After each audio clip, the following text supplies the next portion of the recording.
Le dieu de la guerre parle.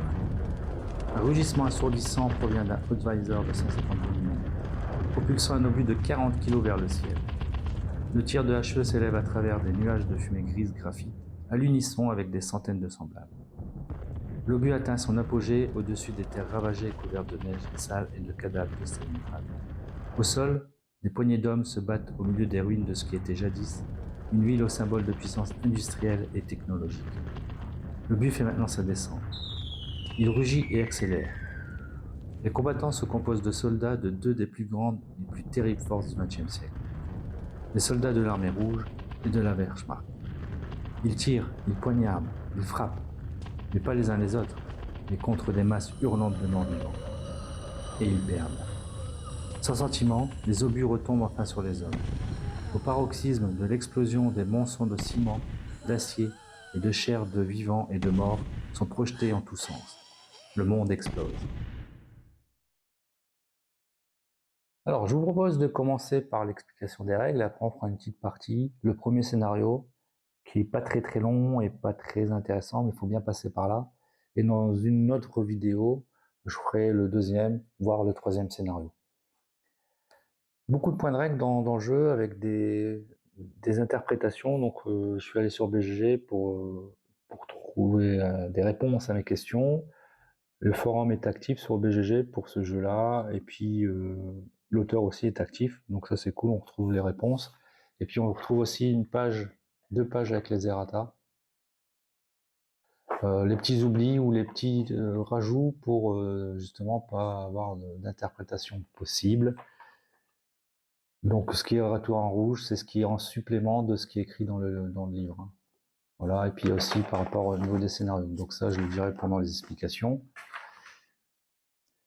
Donc, je vous propose de commencer tout de suite les explications. Alors, déjà, on va jouer plus avec les tokens, une fois n'est pas coutume. Je vais préférer les tokens aux standees. Pourquoi? Parce qu'il y aura une histoire... alors déjà, ça sera plus lisible pour une vidéo par rapport aux standees. Et en plus, on va mettre régulièrement des tokens ou des dés. Alors, à côté, si c'est des standees, et moi je les mets dessus, donc ça sera plus pratique, hein, mettre des tokens sur les... Voilà, comme ça, sur les pions. Hein. Donc c'est pour ça que je vais pas jouer, et je préfère même en off, hein, même si c'était pas une vidéo, jouer avec ça, parce qu'il y aura aussi une notion fondamentale qui est l'orientation du personnage. L'orientation du personnage, bon, sur l'instant dit on le verra, on reconnaît la face hein, du dos, forcément. Bah non, pas pour les zombies. Heureusement, je m'en suis trop noyé le truc, parce que le zombie, on s'en fout de l'orientation. Lui, il a une tête à 83, enfin qui tourne à 380 degrés, quoi. Mais un personnage, ben, il y a sa face et puis il y a son dos. Parce que l'orientation ce sera super importante. Et sur les petits pions, l'orientation, c'est le liseré bleu en fait. Donc, si le liseré bleu est comme ça, le personnage va dans ce sens-là. Comme ça, il va dans ce sens-là. Voilà, vous avez compris le principe. Et donc ça va être un des concepts qui est super important. Parce qu'on va avoir une ligne, un arc de feu. Un arc de tir plutôt. Hein. Le arc of fire, un arc ouais non, un arc de feu, on peut le traduire par un arc de feu. Et il y aura l'arc de feu, comme vous pouvez voir sur le dessin, l'arc de feu avant, sur la gauche, sur la droite et en arrière. Or, pour attaquer, le personnage ne peut qu'attaquer sur son arc de feu avant. Donc par rapport à l'entonnoir là qu'on voit, le bleu, c'est là qu'il peut attaquer. Hein. Donc s'il est ici, il peut attaquer sur ces trois premières lignes, après ça va crescendo 5, 8, ou 7, 2, 4, 6, 7, enfin voilà, ça va crescendo comme ça. Si par exemple il y a un zombie derrière lui, il peut pas l'attaquer, d'accord? Donc, il peut attaquer que devant lui. Donc ça, c'est super important. Ensuite, on a aussi le concept d'adjacence. Un personnage, donc on voit qu'il y a des cases, hein, comme tout jeu de Plague sur plateau, il y aura une histoire d'adjacence. Les adjacences, c'est les cases orthogonales. Ce qui est en diagonale, c'est pas une adjacence. D'accord? Donc adjacence ici, ici, ici, ici. Ça, c'est super important aussi. Et puis, on aura aussi une ligne de tir. Et la ligne de tir, c'est la... Donc là, la ligne de tir, c'est partout, quelle que soit l'orientation du perso. C'est la ligne de vue, en quelque sorte, pour voir révéler les zombies, parce qu'on verra que les zombies, quand ils vont spawner cachés. Et s'il est dans la ligne de vue du personnage, on les révèle. La ligne de vue ne doit pas être coupée tout simplement par un chemin obstrué, enfin par une case obstruée, typiquement là, le mur. Si je suis ici, je ne vois pas le zombie. Ma ligne de tir, c'est une ligne de tir hein, qui disent, mais bon, on peut voir ça comme une ligne de vue. Elle est coupée par le mur, donc on peut pas. Ok.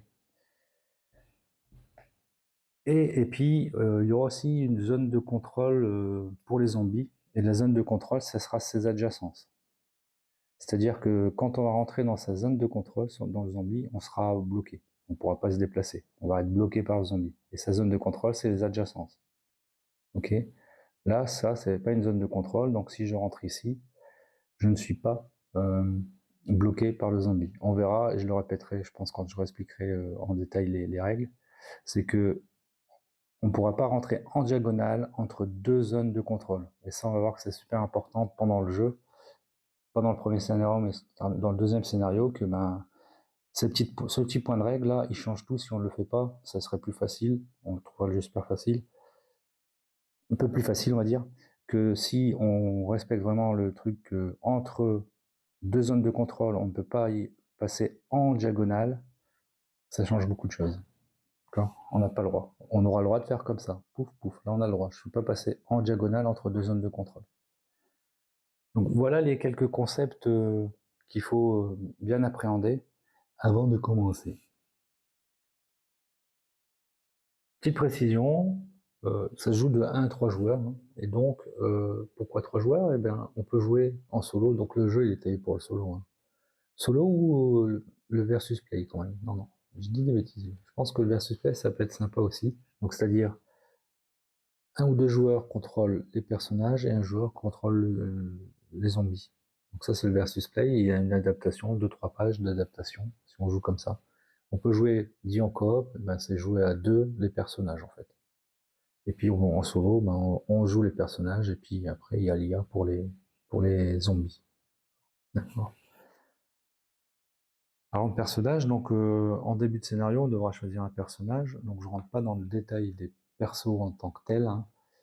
Et donc, on va prendre un personnage. Moi, je vais prendre la partisane soviète, Katyusha.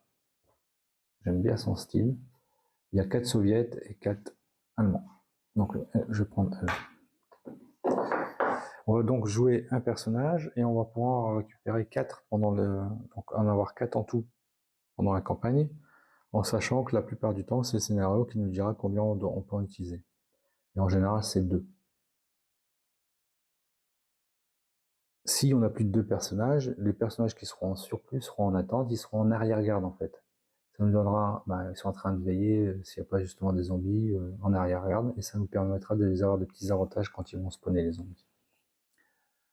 Alors, on va commencer par le plateau perso. Donc le plateau perso, au dos, on voit la petite histoire du personnage, et puis son arme préférée. Son arme préférée pour Katyusha, c'est un MG34. On verra les stats, tout ça, la tenue d'une arme après. Il y aura aussi des compétences qui sont bloquées pour l'instant. On voit qu'il y a 10, 35, 90 points d'expérience.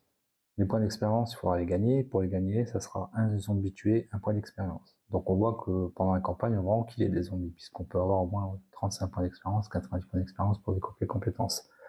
Ces compétences spécifiques à chaque perso, sauf pour le premier, ils ont tous la même compétence par rapport à leur arme préférée. Ils ont peut-être tous la même arme préférée, mais la première compétence qu'on débloquera, ça sera avoir un -1, donc pour le stun et le wood. Donc c'est très rapidement, c'est les valeurs de stats pour pouvoir assommer ou blesser un zombie. Et donc quand c'est un -1, c'est positif. Quand c'est un plus quelque chose, c'est négatif. Ça sera plus dur. Donc la première compétence, ça sera avoir un avantage avec son arme préférée. Et tous, ils ont ça. Mais bien sûr, ils n'ont pas la même arme. Oui, c'est une spire, c'est une pelle, il me semble. Une pelle comme arme, vraiment, c'est un pic là, une sorte de lance, comme arme préférée. Bizarre. Lui, son arme préférée, c'est un car 98. Donc, ils auront un -1 sur toute leur. Tous auront un -1 sur arme préférée pour leur première compétence. Voilà. Les autres, on regardera après, quand on débutera le scénario, éventuellement, voir les compétences. On aura ici la possibilité de mettre des équipements. Ça peut être des équipements, un masque à gaz, des armes, des explosifs. Si on va pouvoir aussi mettre des grenades. Alors là, les préimprimés, ça ne veut pas dire qu'on les possède d'office. Hein. On va commencer vraiment nu à poil le scénario. On aura que dalle, le début de campagne. Donc c'est d'imprimé, peut-être pour montrer un exemple de comment on place les trucs. On pourra mettre donc des équipements, on est limité au nombre de stockage ici, hein, donc 1, 2, 3, 4, 5, et ici on pourra mettre des grenades, c'est un équipement un peu plus petit par rapport à la case, par rapport à un équipement traditionnel, on va dire, ou enfin une arme. Je fais tomber une. Bon, ici. Et là on pourra en empiler jusqu'à 3, maximum 3, d'accord? Voilà. Ici, ça sera les ravitaillements, on pourra mettre les munitions, parce que pour pouvoir tirer, il faudra des munitions, de la nourriture, qui va nous permettre de réduire notre fatigue, et des medikits qui vont nous permettre de nous soigner. On verra que se soigner ou se nourrir, on ne pourra pas le faire comme on veut. C'est le scénario il y aura un segment dans le scénario qui dira entre les scénarios. Donc on pourra faire ça, et c'est uniquement si c'est mis dans le scénario, on pourra essayer de se soigner, ou perdre de la fatigue, ou récupérer de la fatigue. Mais uniquement entre les scénarios. Et donc là, pareil, c'est 3 max à chaque fois qu'on peut empiler. Ici, ça sera nos armes qui seront en main. D'accord? Donc là, ils sont, peu importe où ils sont, on n'est pas encore équipés, on les a pas encore préparés en main. Donc là, on a 2 mains, donc on a 2 emplacements possibles. Sauf qu'il faudra faire attention, il y a des armes à une main et des armes à 2 mains. Les armes à une main sont notées avec le petit étoile ici.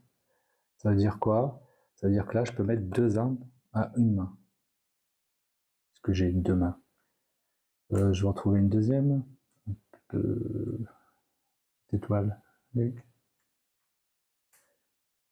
Là, voilà, par exemple, hop. Donc là, j'ai 2 armes à une main. Donc je peux les mettre dans chaque main. Ok.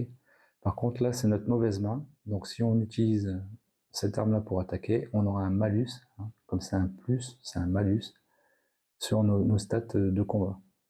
Si on utilise sa mauvaise main. Et donc, si j'utilise un gourdin, ben, j'ai pas le droit de mettre 2 armes, puisque ça, comme il n'y a pas d'étoile, ça, le gourdin, c'est une arme à 2 mains. Okay. Tac. Donc là, forcément, je devrais faire ça. Mais on peut arranger, comme on a vu, là, c'était le switch weapon. Ça coûte un MP pour pouvoir arranger comme on veut. On aura ici notre santé. On commencera à 4 points de vie.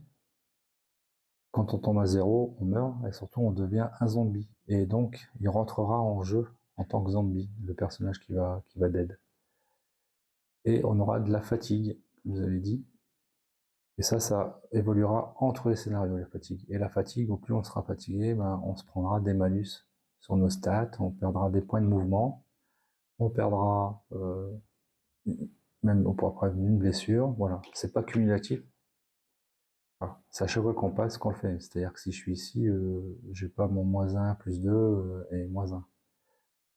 J'ai que le -1 en mouvement.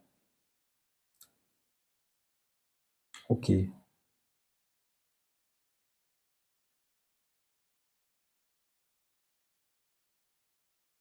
Alors, je cherchais ce que j'allais dire d'autre. Non, j'ai tout dit sur ça. J'ai tout dit sur ce qu'il y a sur le plateau. Alors, un tour de jeu, comment ça va se passer? On va faire, la première chose qu'on va faire, c'est l'initiative. L'initiative, c'est quoi? Eh ben, c'est lancer 2 dés. Le dé blanc, ça sera le dé du personnage, le dé des persos, et le dé noir, ça sera le dé des zombies. Au dé des zombies, on tranchera 4. Donc là, j'ai fait 11, et les zombies, au final, ils ont fait 2. Et celui qui a la plus grande valeur aura l'initiative.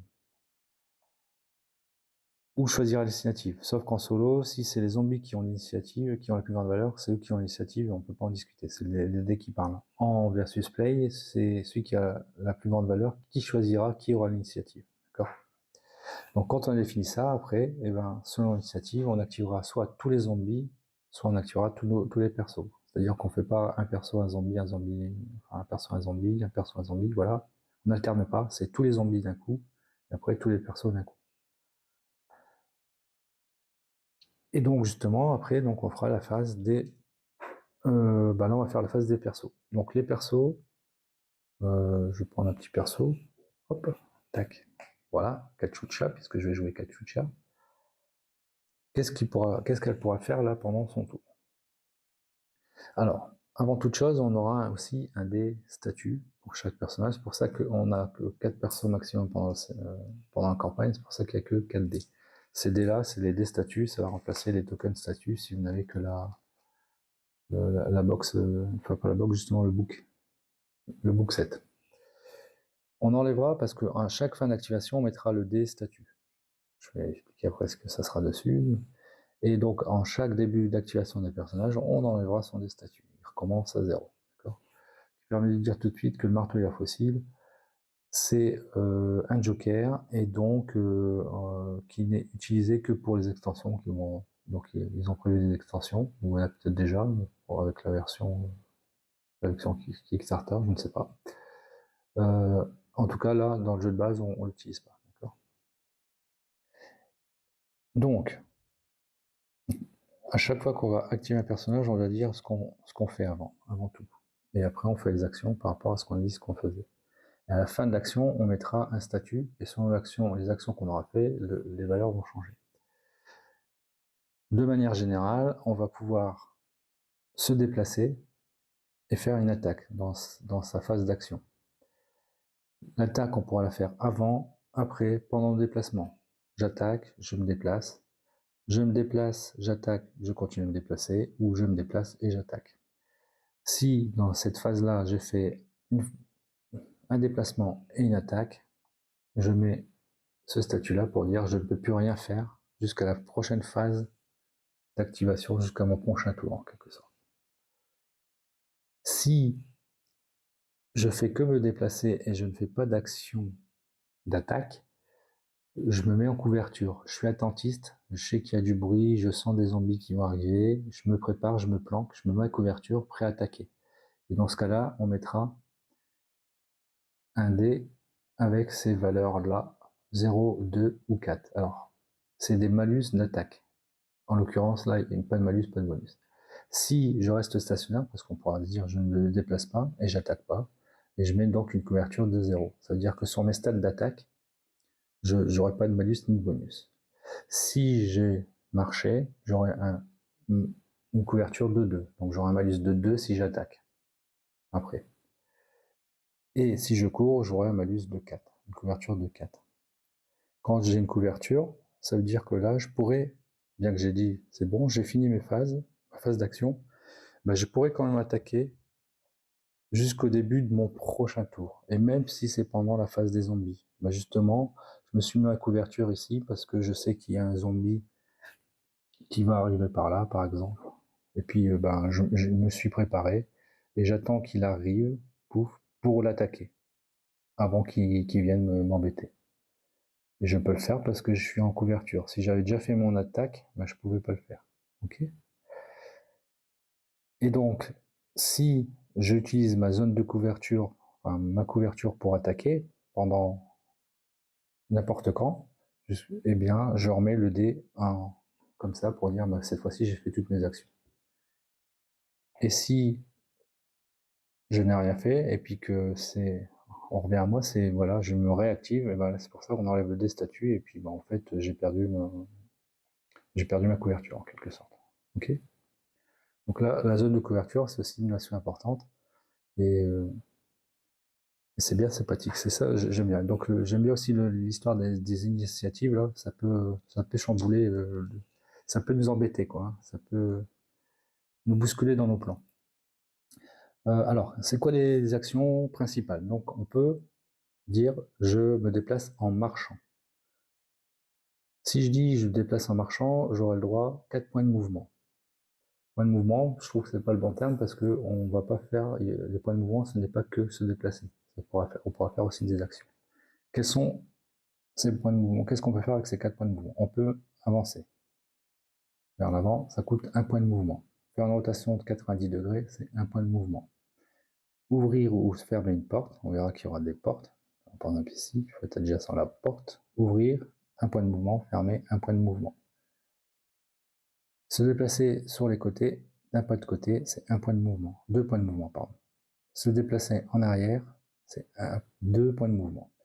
Se déplacer sur un terrain difficile, c'est plus 1 point de mouvement. C'est quoi les terrains difficiles? C'est tous les terrains qui sont entourés d'une bordure jaune. Là, là, là, là, ici, voilà. Ça, c'est des terrains difficiles. Donc, si j'avance, ça me coûte 1 point de mouvement d'avancer. Plus je suis sur un terrain difficile, plus 1 point de mouvement, ça me fait 2 points de mouvement. Réarranger ses armes, c'est 1 point de mouvement. Passer une arme à une figurine adjacente, donc un perso adjacent, c'est 2 points de mouvement. Se déplacer en diagonale vers l'avant, c'est 2 points de mouvement. Se déplacer en diagonale vers l'arrière, c'est 3 points de mouvement. Ramasser un équipement, une arme, un équipement, sol, c'est 1 point de mouvement. Point de mouvement, pas de problème, on peut donc aller sur les terrains difficiles, on a vu que c'était plus 1 point de mouvement.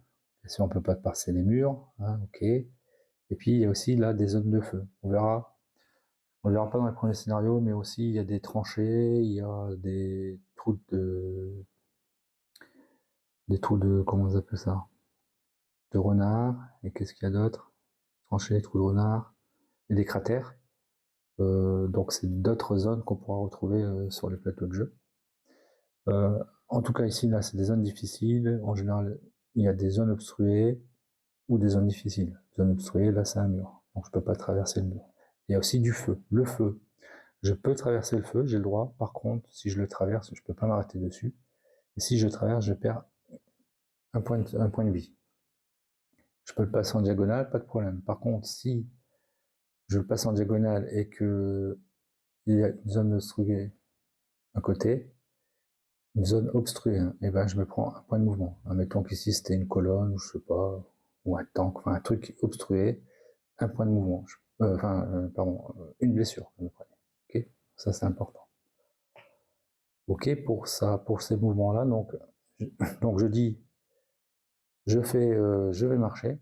Ça a une importance encore une fois parce que si je dis je vais marcher et je fais une attaque, on verra qu'il y aura des modifications d'attaque qui vont nous pénaliser selon qu'on reste, qu'on marche, qu'on court, voilà. Donc c'est pour ça qu'il faut le dire avant toute action, avant dès son activation. Je vais marcher, je fais mes actions qui vont bien.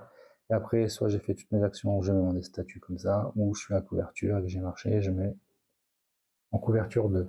Okay. Pardon. On peut aussi se déplacer en courant. Et courant, on double nos points de mouvement. Donc on en aura 8. Et c'est toujours pareil. Un point de mouvement pour se déplacer vers l'avant. 2 points de mouvement cette fois-ci pour l'orientation de 90 degrés. 2 points de mouvement pour ouvrir et fermer une porte. On ne peut pas se déplacer, faire des pas de côté quand on court. On ne peut pas faire un pas de côté, enfin un pas en arrière quand on court. Les terrains difficiles, c'est pareil, c'est toujours plus 1 point de mouvement. Réarranger ses armes, c'est 1 point de mouvement. Passer une arme à un autre perso, c'est 2 points de mouvement. Se déplacer en diagonale vers l'avant, c'est 2 points de mouvement. On n'a pas le droit de se déplacer en diagonale vers l'arrière. Et ramasser une arme, c'est 2 points de mouvement. Et même possible, je peux attaquer avant, pendant, après.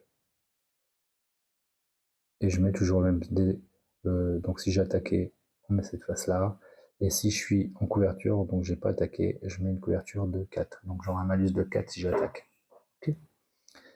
On peut dire aussi, donc je reste stationnaire. Rester stationnaire, bah, on ne bouge pas. Et on se met un et attaquer. Et je peux attaquer quand même. Mais si j'attaque pas, je me mets une couverture de 0. Donc j'aurai pas de malus ni de bonus quand je vais attaquer. Et la dernière action, c'est une action spéciale. L'action principale, c'est une action spéciale. En général, c'est des fouilles. Et c'est stipulé dans les objectifs des scénarios. Donc là, typiquement, c'est un objectif, mais c'est d'aller faire une recherche, donc faire une fouille. Il faut être adjacent à l'objectif. Donc là, je suis adjacent, hein, on est d'accord, même si je regarde devant. On enlève l'objectif, le token, on lance le dé, et selon la valeur du dé, on récupérera, bah là, typiquement dans le scénario 1 Foxbar, c'est pour récupérer 1 à 2, rien. Si mon dé c'est 3 à 6, c'est une munition, 7 à 10, c'est une nourriture, 11 à 12, c'est un medikit. Et quand on fait une action spéciale, donc là en l'occurrence une fouille, on ne peut plus attaquer ni se déplacer. Et pareil, par contre, on n'a pas de zone de couverture. Donc ça, c'est pas stipulé dans la règle. Je suis allé voir sur BGG et j'ai vu que la même question que je me posais a été posée et l'auteur a bien répondu que oui, on met ce statut-là. Il n'y a pas de zone de couverture. Quand on fait une action spéciale, on n'a pas une zone de couverture de 0 pour dire bah, on ne s'est pas déplacé. Parce qu'on fait de la fouille, c'est logique, on fouille tout ça, donc on fait du bruit. Et donc on ne se met pas à couvert. Donc on ne peut faire que ça. Et rien que ça pendant son tour. Ok. Donc bah là, on a vu les déplacements. Et puis maintenant, on va voir les attaques. Alors quand on va faire des attaques, il y a 4 attaques possibles. Il y aura les attaques corps à corps, les attaques de tir normal, donc à distance, au fusil, au pistolet, enfin une arme à feu normale. Les attaques aux armes à feu, donc à distance en rafale, et les attaques à la grenade, même si pareil, c'est pas le bon terme parce que c'est pas qu'à la grenade, c'est à l'explosif. On a vu qu'il y avait des grenades, donc ça c'est bien une attaque à la grenade, mais c'est des grenades, et ça sera le même principe pour les autres explosifs. Donc on voit qu'il y a d'autres explosifs autres que les grenades, et ça sera des attaques aux explosifs. Donc, hein. Et puis on le voit, ça c'est des types d'explosifs, puisque ils auront une area of effect, une zone d'effet. En fait. Okay. On va commencer par les stats. Là, j'ai mis d'une arme. Alors, on a plusieurs types d'armes. On aura les armes. Je vous dis qu'il y a beaucoup d'informations. Il y aura les armes de type spécialisées dans le corps à corps. Et c'est celles qui auront la lettre H. Et donc, en général, on peut faire que du corps à corps. Donc, je comprends pas pourquoi ils ont mis une valeur ici, au final, de la distance, puisque ça sera celle-ci qu'on va utiliser. La valeur du haut, c'est du corps à corps. Avec une arme qui est spécialisée à distance, ça c'est une arme à distance, puisqu'il n'y a pas de H. Le haut, ça sera les stats pour faire une attaque au corps à corps. On peut très bien faire une attaque au corps à corps avec un pistolet. On tire pas, mais on donne des coups de crosse. Bon, là, en l'occurrence, ce qui est bizarre aussi, c'est que on a autant de chances de toucher un zombie au corps à corps qu'en tirant. Un peu bizarre. Bah, avec les pistolets, ouais, ok. Par contre, si je prends l'arme préférée, tiens, si je prends l'arme préférée de Kaichucha, bah là, on voit que c'est beaucoup compliqué de blesser, enfin, de toucher un zombie par rapport au stats en corps à corps qu'à distance. Alors, je l'aurais peut-être expliqué, ou je sais plus ce que j'ai dit. La première valeur, c'est la valeur pour étourdir. La deuxième valeur, c'est la valeur pour blesser un zombie. Et il faut, avec un des 12, eh ben, atteindre ou dépasser la valeur. Donc, par exemple, si j'ai pas de modificateur, j'ai pas de bonus, j'ai pas de malus, je suis en corps à corps, je dois faire avec un des 12, 10 ou 11 pour étourdir un zombie, ou 12 sur un des 12 pour le blesser. Donc on voit que c'est chaud avec de se défendre avec une telle arme en corps à corps. Avec un revolver, ça peut être plus facile, on peut lui mettre un coup de crosse dans la tête, et donc il faut faire 6 ou 7 pour l'étourdir. 8, 9, 10, 11, 12, on le blesse. Encore une fois, si on n'a aucun modificateur d'attaque. Okay. Et ça, c'est pour le corps à corps, et là, c'est pour l'attaque à distance. Donc une attaque au corps à corps, si on a une arme spécialisée, là, c'est spécialisé corps à corps, on peut faire que du corps à corps avec celle-ci, en fait. D'accord. Corps à corps, La première chose que j'ai dit dans un des concepts, il faut qu'on soit en arc de feu avant pour pouvoir attaquer. Donc, si je suis comme ça, il est très probable, ça peut arriver d'être comme ça, je peux pas faire de combat de corps à corps. Hein. Mon arc de feu, il est comme ça, il est par là. Donc, je peux pas faire de corps à corps. Il faudra que je fasse une rotation, il faut que je sois en face de l'ennemi pour pouvoir le fighter. Là, je suis corps à corps, je peux. Ici, il faut être adjacent pour le corps à corps. Je dirais dans la majorité des cas. On verra juste après pourquoi je rajoute cette petite phrase. Dans la majorité des cas, il faut être en adjacent, face à face, donc forcément sur cette case-là, pour pouvoir attaquer. Quand on attaque un zombie, que ce soit corps à corps ou à distance, bah, corps à corps, c'est forcément le plus près. Donc il est adjacent, mais à distance, ça sera le plus près de nous. C'est-à-dire que il y aura différents zombies, types de zombies qui sont plus ou moins forts. Celui-ci me fait il est un peu plus fort que celui-ci, il me fait peur. Si j'attaque à distance, je peux pas dire j'attaque lui, parce que c'est celui-ci qui est le plus près. On attaque toujours le plus près en priorité. Corps à corps, et ben on va regarder si j'ai des modifications d'attaque quand je déclare de faire une attaque. Modification d'attaque, ben on a déjà des zones de couverture là, vous vous rappelez. Et si j'avais une zone de couverture 0, j'ai pas de malus. Si j'avais une zone de couverture de 2, j'ai 2 de malus. C'est-à-dire, par exemple, si j'attaque avec le couteau, au lieu de les stats, au lieu que ce soit 4 et 7, ça sera 6 et 9. Donc c'est déjà un peu plus chaud pour le toucher.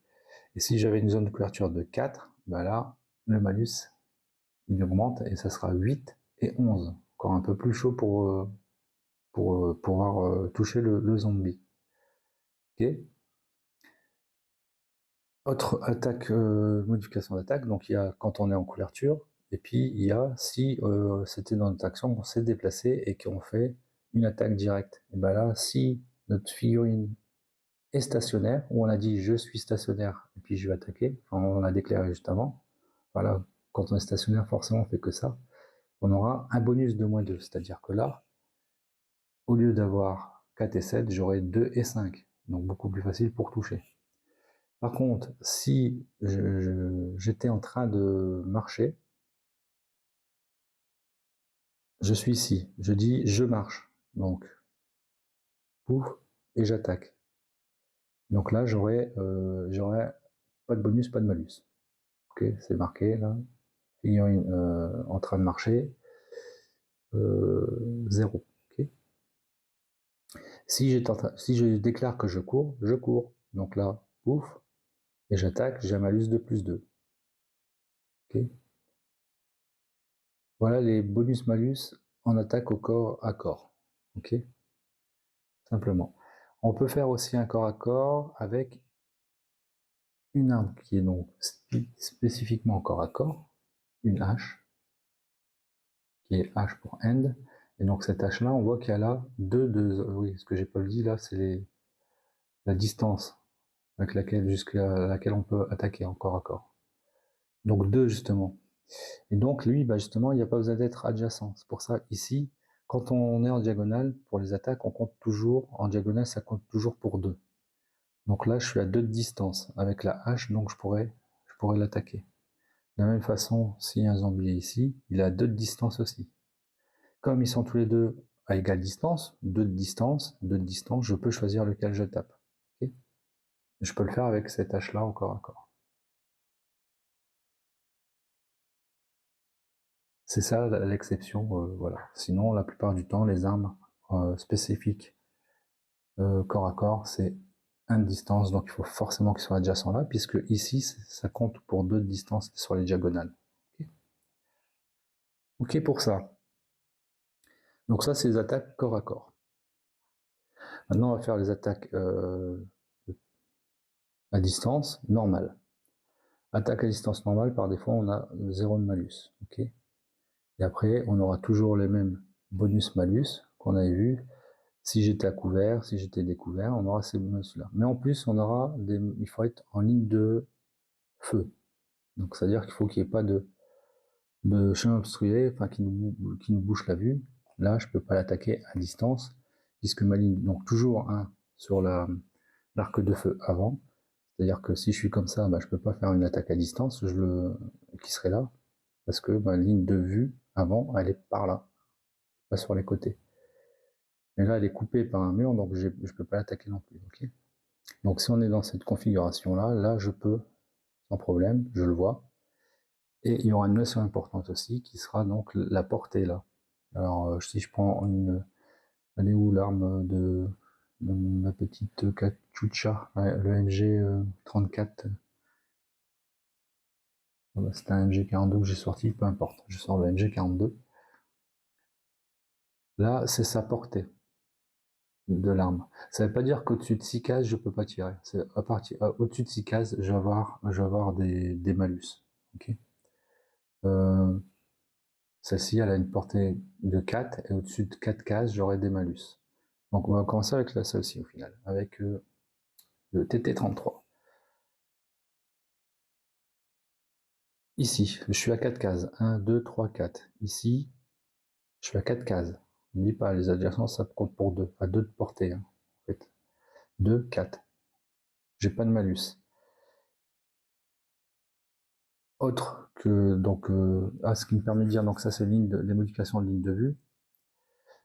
Pour avoir comme malus, en plus de la distance, attendez, je reviens, je me mélange, je me mélange dans l'explication. Donc, j'étais sur l'orange, on reste sur l'orange. Donc, à 4, là, dans cette configuration, je mets ma 0 ici, j'ai 1, 2, 3, 4, j'ai pas de malus, ok, aucun malus, donc je vais faire 6, 7 pour l'étourdir, le zombie, ou 8, 9, 10, 11, 12 pour le blesser. En général, quand on blesse un zombie, on le tue parce qu'il n'a qu'un point de vie. Pour les zombies basiques, il y a deux grandes catégories, les basiques et les alphas. Les basiques, ils ont tous un point de vie. Donc, quand on l'étourdit, on met un petit truc, il est stunné. Comme ça, la prochaine attaque, si vous voyez avec le modificateur d'attaque, quand un zombie est étourdi, on a un bonus de 3 si on le réattaque par la suite. Et si je le blesse, et ben il dead en fait, puisqu'il a qu'un point de vie. Par contre, si c'est un zombie alpha, il peut avoir plus d'un point de vie. On mettra un petit token comme ça, si je le blesse, pour dire ben il a pris un point de vie, et il est forcément étourdi quand on le blesse. En tout cas là, j'ai pas de malus. Par contre, si je tire à 5, j'ai le droit de tirer à 5. C'est pas, ma portée n'est pas limitée à 4. Au-dessus de 4, j'aurai des malus. À 5, ben, j'aurai quoi? Toutes les cases supplémentaires de 4, au-dessus de 4, ça me donnera un malus de 1. Donc là, je devrais faire 7 ou 9. Je suis à 6 cases, donc j'aurai 2 malus. 8, 10. 7 cases, 9, 11, etc. etc. Donc il y a certains moments, bah, le malus, s'il est à 13, vous avez bien compris qu'à des 12, je ne pourrais jamais blesser un personnage si je suis trop loin de lui. Pour cette arme-là, il y a une distance de 6, et ça ne veut pas dire que s'il dépasse 6, il aura 3 de malus. Non, c'est les cases. 3 cases au-dessus de 6, c'est 1 de malus. Donc 7, 8, 9e case, ça sera 1 plus 1 en malus. Et les 10, 11, 12 cases, ça sera 2 de malus. Tous les 3 cases, en fait, ça sera 2 de malus, un point de malus supplémentaire. Okay, et donc en modificateur, qu'est-ce qu'on a aussi? On a la ligne de vue, donc la ligne de feu, les modificateurs de la ligne de feu. Là, il y a eu un petit errata, pour que je l'ai rajouté. Il faut rajouter, c'est 4 malus 4 maximum. Donc on peut se prendre un plus 4 maximum. Okay, donc, c'est quoi les malus? Et ben, si je tire et que je suis, et devant moi, il y a un terrain difficile, j'ai un malus de plus 2. Okay, un malus de plus 2, donc toujours sur les stats. Okay, s'il y a une figurine devant, on va voir que ça peut être très bien un zombie. Alors vous allez dire, ouais, mais tu te contredis, tu peux pas attaquer celui-ci, puisque forcément tu dois attaquer celui qui est le plus proche. Sauf qu'on verra au tir à rafale, c'est un peu différent. Mais en tout cas, s'il y a un personnage devant, j'ai aussi un malus de plus 2. Et donc, si je suis dans cette configuration-là, j'aurai 2, 4, 6 de malus. Ben non, là ils disent le maximum qu'on se prend, c'est 4 de malus. Okay, donc là, j'aurai que 4 de malus au grand maximum. Alors si je tire avec cette arme-là, ben, on va voir que c'est super compliqué de blesser. Il faudrait faire 12 quoi, pour blesser le zombie. Donc ça, c'est les lignes de modification. Okay. Qu'est-ce qu'il y a d'autre comme modification d'attaque? On les a tous vus, sauf après ça sera par rapport au... Ah oui, et si on utilise une arme, ça va nous arriver, qui est sur notre mauvaise main, on a un malus de +2. D'accord. Ça faut pas l'oublier aussi. Donc voilà pour ce qui est des tirs, les attaques à distance. Hein. Donc il faudra voir les modifications d'attaque, les modifications de ligne de vue, et puis le range par rapport à l'arme. Et quand on a calculé tout ça, hop, on lance son dé, et puis on voit si on touche ou pas. Il y aura aussi quand même, je veux le dire, parce qu'il y a une cadence de tir sur les armes. Donc typiquement avec cette arme-là, pendant mon action, je pourrais faire qu'un tir. En gros, je lance qu'un dé. Celui-ci, il a une cadence de 3, donc pendant mon attaque, je pourrais lancer 3 dés. Et puis pour ceux que j'ai oublié un truc super important quand même, pour pouvoir tirer, il faut forcément avoir des munitions. Mais ça ne veut pas dire qu'à chaque fois qu'on tire, qu'on lance, qu'on fait une attaque à l'arme, avec une arme à feu, qu'on perd une munition, sinon le jeu sera injouable. Non. Quand on va lancer le dé, si on fait un 1, donc déjà on a carrément coupé son lancer, hein, mais on perd une munition en fait. Quand on fait un 1, quand on fait son test d'attaque. Un 1 nous fait perdre une munition. Un 2, et s'il y a un personnage qui est devant, alors que ce soit un zombie ou que ce soit un de nos personnages, et si on fait un 2, par exemple là je fais un 2 que je vais essayer de tirer sur lui, celui qui est devant se prend une blessure. Donc ça peut être cool si c'est un zombie, ça peut être beaucoup moins cool si c'est un de nos persos. Okay. On peut blesser qu'une fois sur une action de tir, et on peut perdre qu'une munition sur une action de tir. Parce qu'on peut tirer, comme j'avais dit plusieurs fois, ça va dépendre de la case de tir. Si j'attaque avec cette arme-là, je peux dire, j'aurai le droit de faire 3 lancers de dés. Je fais mon premier lancer, parfait. Je fais un 1, je perds une munition. Mais la munition, on la perd qu'à la fin de son action. C'est-à-dire que là, je perdrai ma munition, j'aurai plus de munition, mais je peux continuer mes 2 autres attaques. Et je relance mon deuxième dé, et admettons, j'ai fait un 12, je l'ai tué, parfait. Je lance quand même le troisième dé. Parce qu'admettons qu'il y avait quelqu'un devant, je lance quand même le troisième dé, parce que le troisième dé, si c'est un 1 et que je n'avais pas perdu de munitions, bah, je perds une munition, même s'il est déjà mort. Hein. Et si, parce que c'est pratiquement de l'instantané, on tire 3 balles d'affilée, donc voilà. Et si je fais un 2, et même si j'avais killé le zombie, ben, je blesse la figurine qui est devant. Okay, donc ça, c'est super important. Et donc, on peut blesser que une fois par action de tir, malencontreusement, hein, j'entends, et une fois par perte d'une munition, par action de tir. Parce que je peux très bien avoir un stock de 2 munitions, là on a un fois 2 sur les munitions aussi, là, par exemple, hop. Puis j'ai tiré 3 fois, j'ai fait 2 fois un 1, ça ne veut pas dire que je perds 2 munitions, je perdrai qu'une munition quoi qu'il arrive. Okay, voilà, voilà. Donc, cadence de tir, enfin une arme avec plus de plus d'un dé, il faut quand même verser les dés, même si on a blessé le zombie. Alors pareil, si c'était un zombie qui serait alpha, il y aurait plus d'un point de vie, je fais avec une cadence de tir. La première fois je tire et je le blesse, et ben la deuxième fois on change le modificateur d'attaque. Comme il est blessé, je mettrai mon -3. Okay, sur mon lancer de dés. Autre attaque possible, donc on a vu attaque corps à corps, attaque à distance normale, et attaque à distance avec mode rafale. Déjà, quand on déclare mode rafale, il faut avoir une cadence de tir supérieure à 1, forcément. Et ça nous coûte un point de malus en plus, en modification d'attaque. Plus tous les malus qu'on avait déjà vus, d'accord? Et là, ça veut dire que je pourrais tirer sur plusieurs zombies. Oh, encore un autre. Peu importe la gueule des zombies, on s'en fout. C'est pour l'exemple, voilà. Dans cette configuration-là, je peux dire je fais un, et puis j'ai une arme avec cadence supérieure à 1, je fais un tir en rafale. Donc déjà, j'ai un malus de 1. Premier tir que je dois faire, c'est forcément sur le zombie le plus près. On fait tous les modificateurs possibles, on lance le dé. Que je réussisse ou pas à le blesser, à le tuer, ou quoi qu'il arrive, je peux dire je continue à tirer dessus, ou je vais sur un autre zombie. Et là, on prend peu importe la distance. Lui, il aurait pu très bien être là. Je suis pas obligé de tirer sur celui-ci ou celui-ci cette fois-ci. Je peux tirer très bien sur le plus éloigné. Par contre, donc mon premier dé, on va le faire comme ça. Mon premier dé, hop, parfait.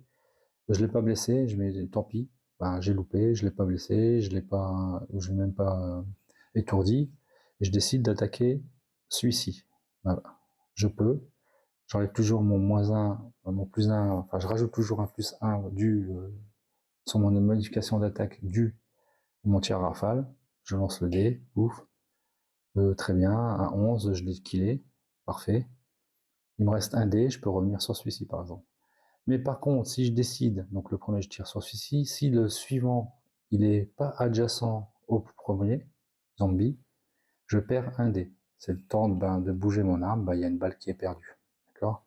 Donc, si je la refais, je dis j'attaque celui-ci, je suis obligé puisque c'est le premier, je fais ma première attaque, peu importe le résultat, je dis après je vais attaquer celui-ci. Je perds un dé, donc il me restera plus qu'un dé sur les trois, puisque le premier tir, je l'ai consommé. Le deuxième, je lance le dé dans le vide, parce que je suis obligé de le lancer. Pourquoi? Rappelez-vous, pour savoir si je fais un 1 ou un 2. Je dis que je vis celui-ci, et mon deuxième dé, je le tire dans le vide, et je fais un 1. Je perdrai une munition en fin de manche.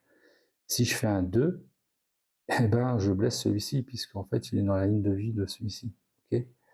Si je fais un 10, ben non, je le blesse pas ou je le touche pas. C'est le dé dans le vide. C'est juste pour tester si on perd une munition ou si on blesse un perso, une figurine qui est devant la cible.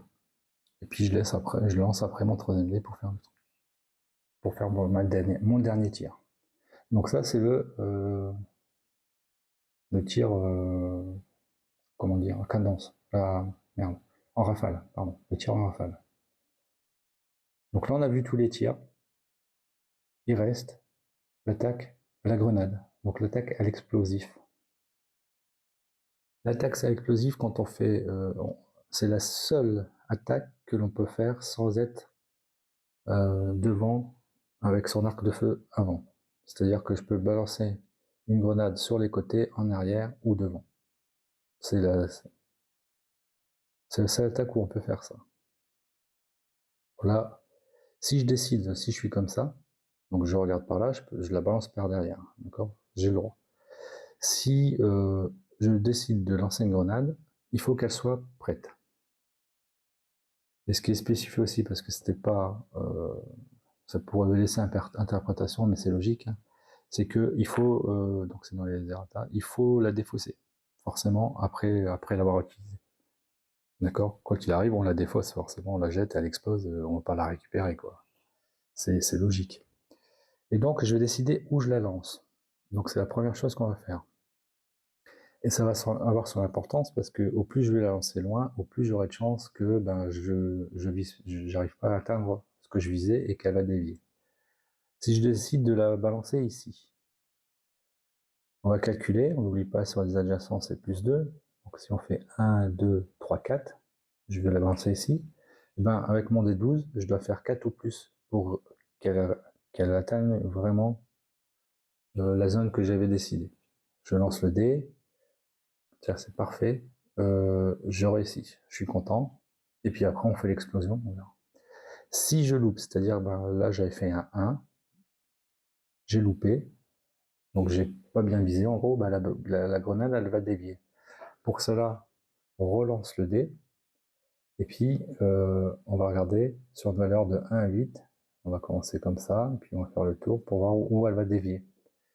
Donc je relance le dé pour savoir où elle va dévier. Si je fais une valeur supérieure à 8, donc 9, 10, 11, 12, là, elle va dévier de 2 d'espace, et pas de 1.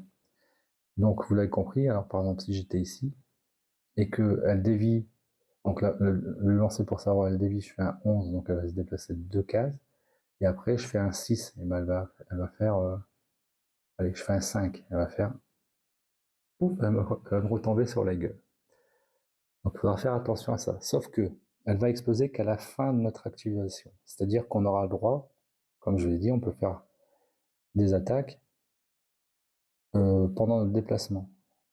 Et donc, s'il me restait des points de déplacement, je peux dire je balance la grenade et je me barre avec mes points de déplacement associés, hein, comme il faut. Hein. Et puis, bah, si elle arrive là, bah, elle explose là, puis on regarde les dégâts qu'elle fait. Ok. Donc, on peut toujours se barrer, et puis elle explose que quand on a décidé, qu'on a dit c'est bon, j'ai fini toutes mes actions, et boum, elle explose. Donc, on a bien réussi, hein, on s'en fout là, on a bien réussi. On a ciblé, elle est tombée sur la cible visée. On fait cette fois-ci un jet avec tout ce qui est les modifications de l'attaque, modificateurs d'attaque. Donc là, la grenade, elle étourdit sur 6, 7, 8 et elle blesse sur 9, 10, 11, 12. Ok. Ici, comme c'est sur la cible, là, il n'y a aucun bonus, aucun malus. On lance le dé. Si je loupe, je fais un 5.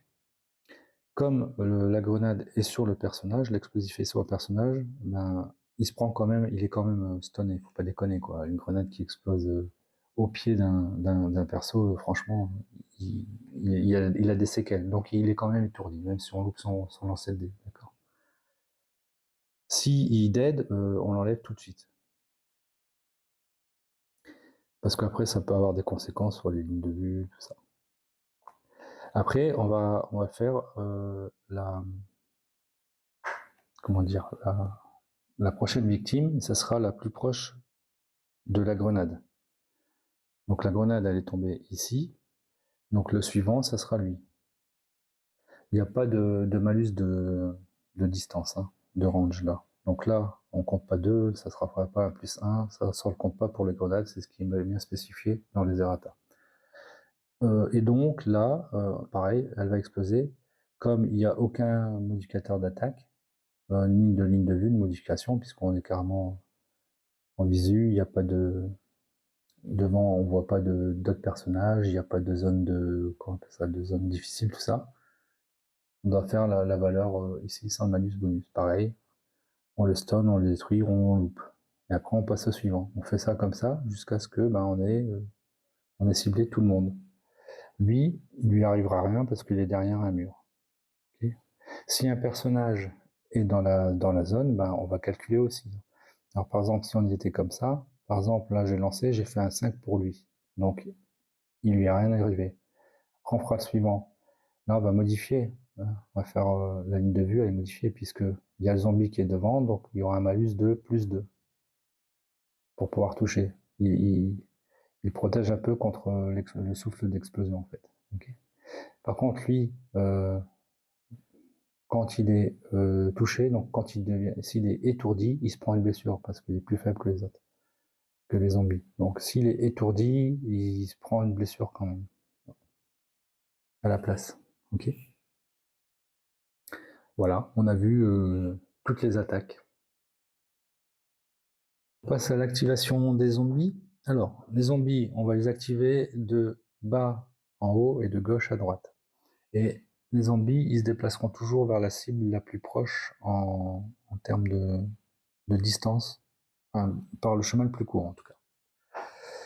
Eux, ils se déplacent de 1 et peu importe que ce soit en diagonale ou en adjacence, ça coûte toujours 1 en mouvement. Donc là, ça coûte 1 et pas 2, d'accord. Enfin, ils se déplacent pas toujours de 1, pardon. La plupart, les basiques, ils ont qu'un déplacement, et quand ils se déplacent, ça leur coûte 1, quoi qu'il arrive. Ils se déplacent pas en adjacence entre les... Donc par exemple, si j'étais ici, il se déplacera pas là. Il se déplace pas en diagonale à côté d'un feu, d'accord. Il se déplace pas si les deux zones, quand il va passer en diagonale, les deux zones adjacentes là, sont occupées. Donc par exemple, si c'est comme ça, lui, et que ont déjà bougé, lui, il pourra pas se déplacer là. Ok. Quand ils peuvent pas se déplacer, même en empruntant le chemin plus court, ils ne bougent pas. Ok. De la même façon, s'ils sont dans une zone obstruée, donc là, typiquement, s'il est là-dedans, il se déplace pas. À l'inverse, par exemple, s'il n'y est pas, moi le perso, je suis là-dedans, on peut considérer que la zone extérieure, c'est une zone obstruée, ils ne se déplaceront pas, parce qu'ils ne nous voient pas, ils ne nous sentent pas, ils ne nous entendent pas. Okay, donc, les zombies vont choisir le plus court chemin, et le personnage le plus proche. Et on commence de bas en haut et de gauche à droite. Donc là, typiquement, lui, il va se déplacer de 1. Plus proche, c'est celui-ci. 1, 2, 1, 2, 3, 4. Donc là, bon. Après, lui, il va faire 1, 2, 3, 4. 1, 2, 3, 4. Là, il y a le choix. C'est le joueur qui choisit. Okay, je décide de le faire avancer par là. Lui, ben, 1, 2, donc il va aller par là. Et puis lui, il va aller par là. Ok, voilà. Activation, basique. Et à la fin d'activation, donc c'est la phase finale des zombies, si on doit spawner, donc on spawnera quand tu auras une valeur en rouge qui sera indiquée, là c'est S, mais ça peut être, s'il y a plusieurs endroits pour spawner, ça sera S1, S2. On spawn les zombies. C'est-à-dire qu'on prendra dans un pool de zombies, on prendra, on mettra le zombie face cachée, si il y a un perso qui le voit en ligne de vue, ben, il apparaîtra. Okay, quand un zombie spawn, si il y a un personnage sur la zone de spawn, le personnage il se prend un dégât et le zombie il reste à l'extérieur. Et quand le personnage se déplacera, le zombie viendra. Si il spawn alors qu'il y a déjà un zombie, eh ben il attend aussi sur le côté.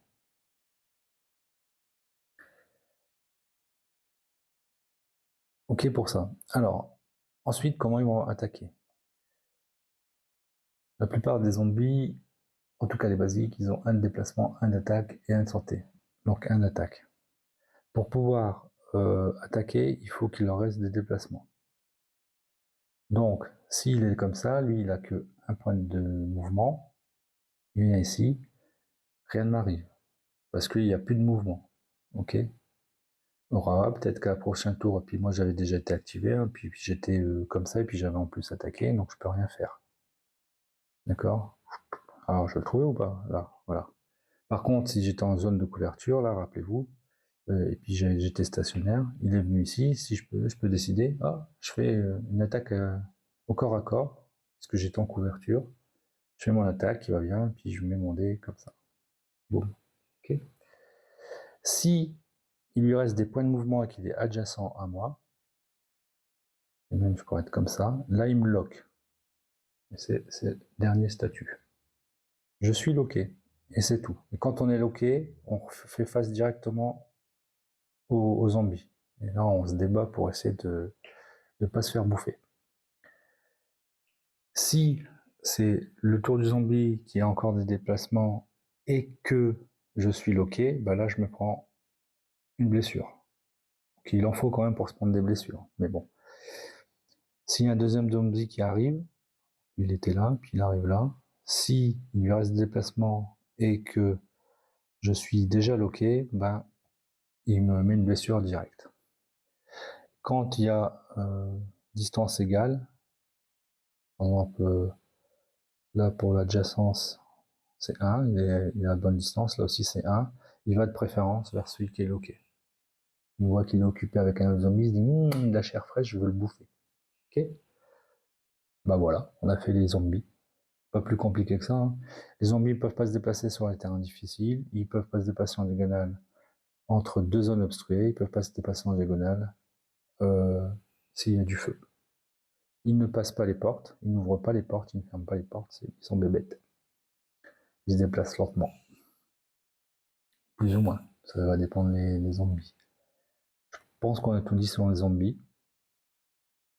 Leur zone de contrôle, je le répète, je pense que j'avais dit déjà là, c'est les adjacences. Ok.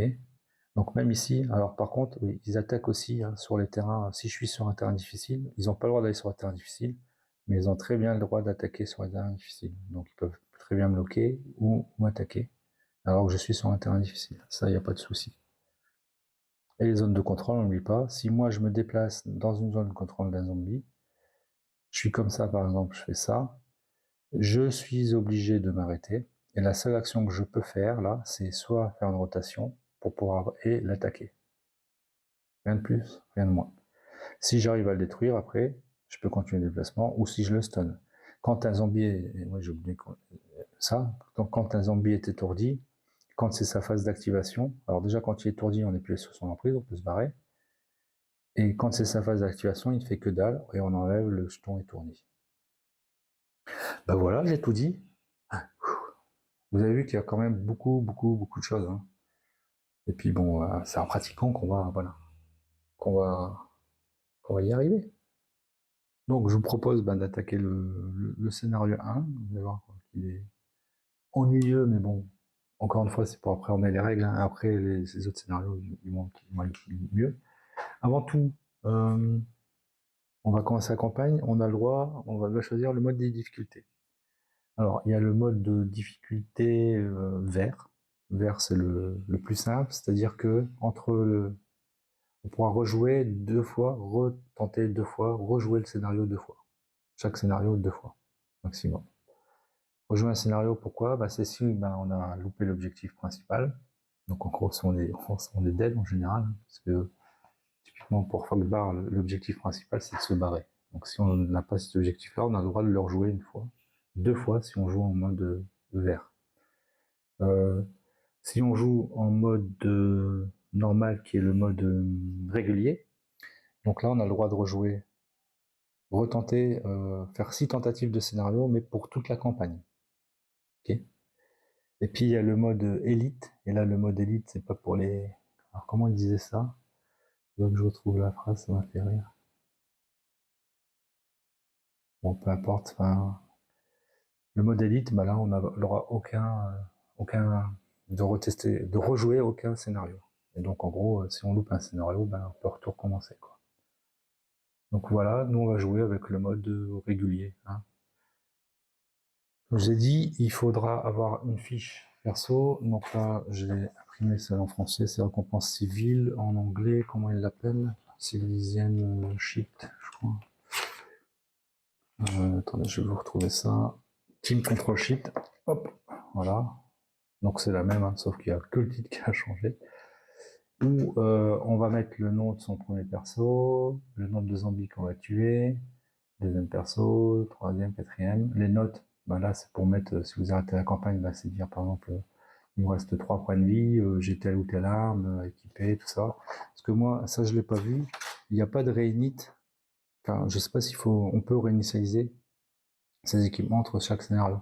Comme c'est des scénarios continus, c'est une histoire, je me dis, si on finit un scénario alors qu'on a, par exemple, un gourdin en main, on laisse son gourdin en main. D'accord? Moi, je vais la jouer comme ça. Là, on mettra le scénario qu'on a joué. Et là, on mettra les civils qu'on va sauver. On va pouvoir sauver les civils. Une note, je sais pas trop quoi ça sert, le nombre de replays utilisés. Okay. Moi, je vais le mettre de côté. Ça, je la remplis que quand je vais finir mon scénario, parce que ça va me saouler de gommer à chaque fois. Et j'ai des petits trucs comme ça qui sont sympathiques, donc autant les utiliser. Où je mettrai les points d'expérience que je vais gagner, pouf pouf pouf, et puis je les noterai quand je vais ranger le jeu. En fait. Donc là, ça sera pour Kachucha. Okay. Et tiens, puis je vais mettre ici, donc j'ai le droit à 6 replays de scénario. Okay. Voilà. Donc on commence avec, j'ai tout dit sur les difficultés, ouais. Puis la fiche de campagne. Donc on commence avec 4 points de vie, et puis 0 de fatigue. Et sinon, pour le reste, on est un poil. Rapidement, donc ses compétences, on a dit que là, sur son arme préférée, on aura un bonus de 1 sur ses stats. Au bout de 35 points d'expérience, donc dès qu'on a les points d'expérience, on bloque la campagne intense. Une fois par round, n'importe quel personnage peut se déplacer d'un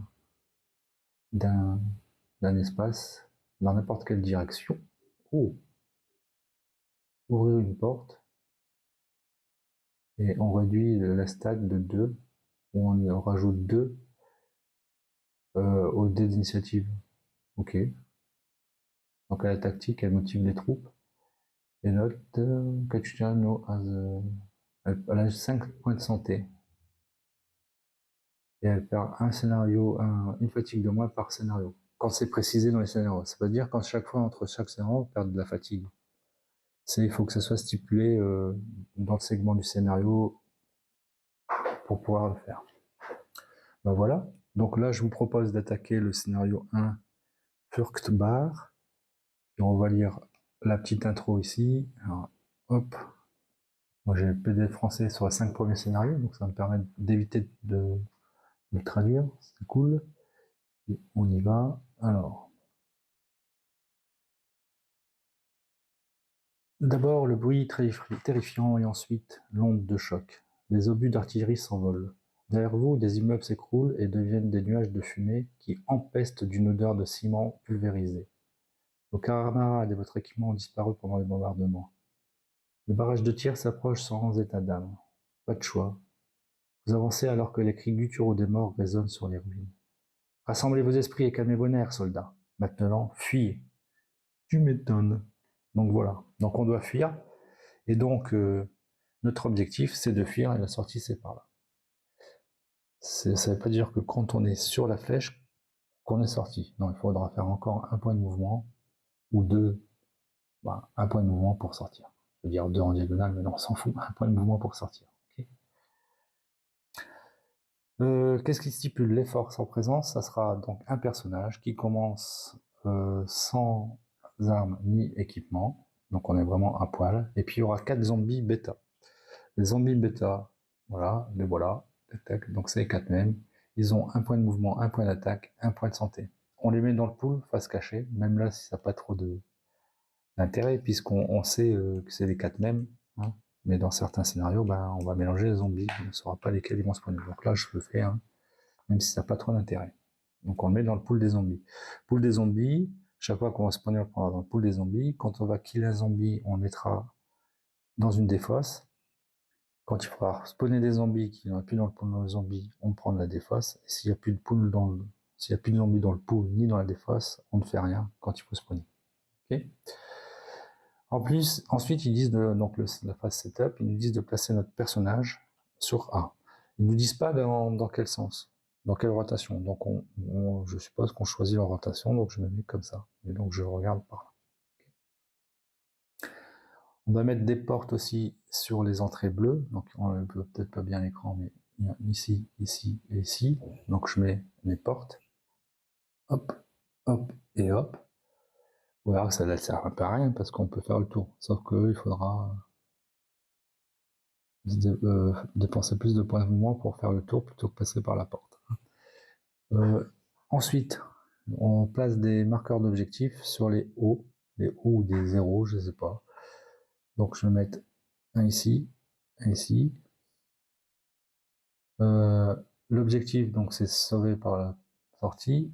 Et l'objectif secondaire, c'est de récupérer, de faire une fouille dans les deux zones là. Ok. Puis on avait vu que c'était pour récupérer des équipements, et c'est ce qu'on va pouvoir retrouver, soit des ravitaillements, de la nourriture, des munitions ou des medikits. Okay. Ça dépendra du résultat de notre dé.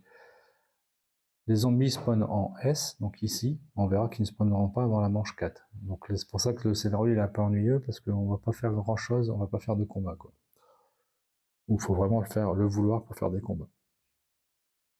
Et ensuite, il y a les choses à se rappeler, que je vous rappellerai pendant la partie.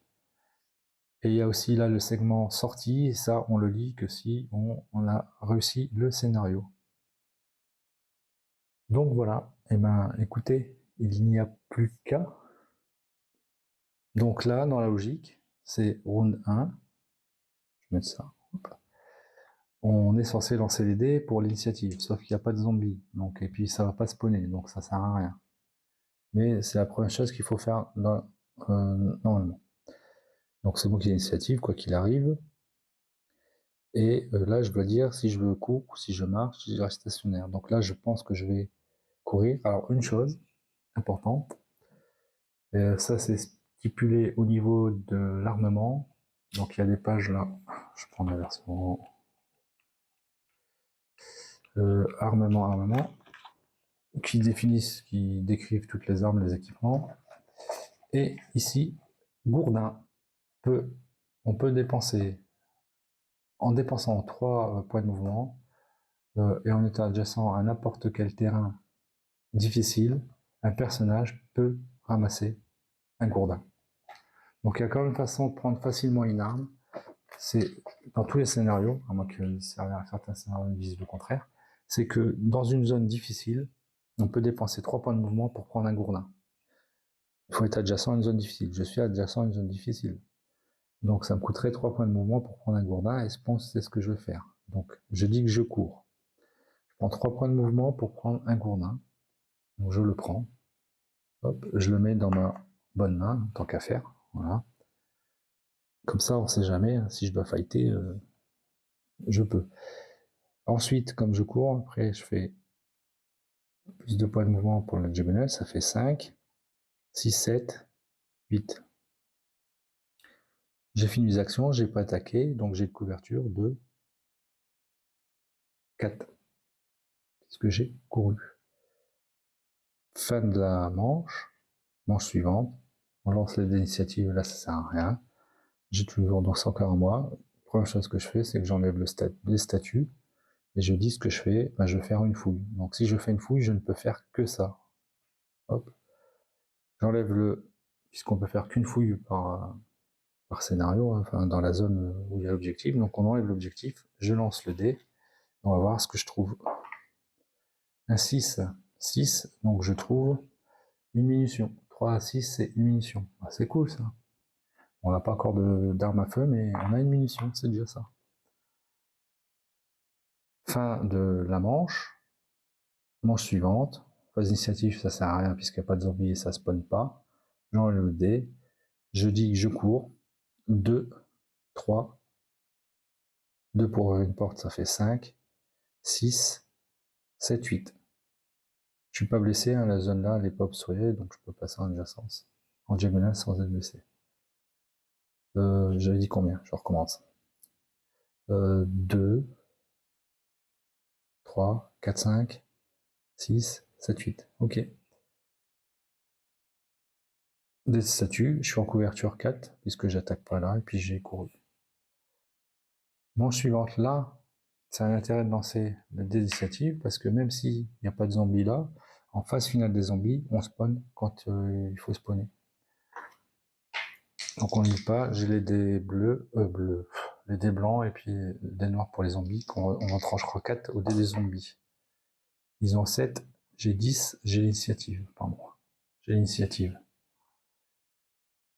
Là donc, je décide de me barrer. Alors, je vous ai dit, le premier scénario est pas très intéressant. Alors, au deuxième scénario, je me suis dit, peut-être qu'il fallait perdre un peu de temps ici pour qu'il ait quelques zombies, puisque c'est pas très compliqué, on n'aura pas des masses, et puis gagner des petits points d'expérience pour vite découpler, débloquer ces compétences-là. Ici, là. Mais bon, faut pas faire le malin non plus, ça peut vite tourner à nos désavantages, surtout par rapport à l'initiative. Donc là, je cours. 2, 3, 4, 5, 6, 7. Je m'arrête là. Donc je suis une zone de couverture 4. Et donc là, c'est la phase des zombies. Phase finale des zombies. On spawn. Donc oh, ça va être quoi comme zombie? Un bêta, je pense. Je suis en ligne de vue. Je le vois. Il n'y a pas rien qui bloque. Donc tout de suite, c'est en ligne de tir. Je le dévoile. Manche suivante. Phase d'initiative. C'est aux zombies. D'accord? J'ai 3. Les zombies, ils ont 6. Donc il se déplace par le chemin le plus court. On sait qu'il va pas se déplacer par là parce qu'il y a du feu. Donc il vient comme ça. Boum. J'aurais une arme.